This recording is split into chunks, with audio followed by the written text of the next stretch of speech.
Nang mga panahong iyon, dumating si Juan na tagapagbautismo sa ilang ng Judea at nagsimulang mangaral. Ganito ang kanyang sinasabi, "Magsisi kayo at talikuran ng inyong mga kasalanan, sapagkat malapit nang dumating ang kaharian ng langit." Si Juan ang tinutukoy ni Propeta Isaias nang sabihin niya, "Ito ang pahayag ng isang taong sumisigaw sa ilang, ihanda ninyo ang daraanan ng Panginoon. Gumawa kayo ng mga tuwid na landas na kanyang lalakaran." Gawa sa balahibo ng kamelyo ang damit ni Juan, at sa balat naman ng hayop ang kanyang sinturon. Ang kanya namang pagkain ay balang at pulot-puklutan.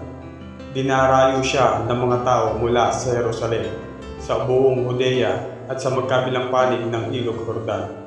Ipinapahayag nila ang kanilang mga kasalanan at sila'y binautismuhan niya sa Ilog Jordan.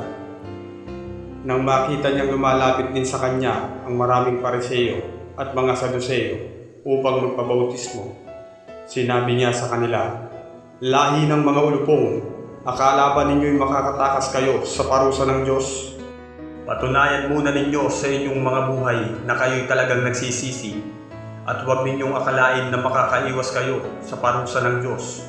Dahil sinasabi ninyong ama ninyo si Abraham, sinasabi ko sa inyo na kahit sa mga batong ito ay makakalikha ang Diyos ng mga anak ni Abraham. Ngayon pa lamang ay nakaamba na ang palakol sa ugat ng mga punong kahoy. Ang bawat punong hindi mabuti ang bunga ay puputulin at itatapon sa apoy. Binabautismuhan ko kayo sa tubig bilang patunay ng inyong pagsisisi at pagtalikod sa kasalanan.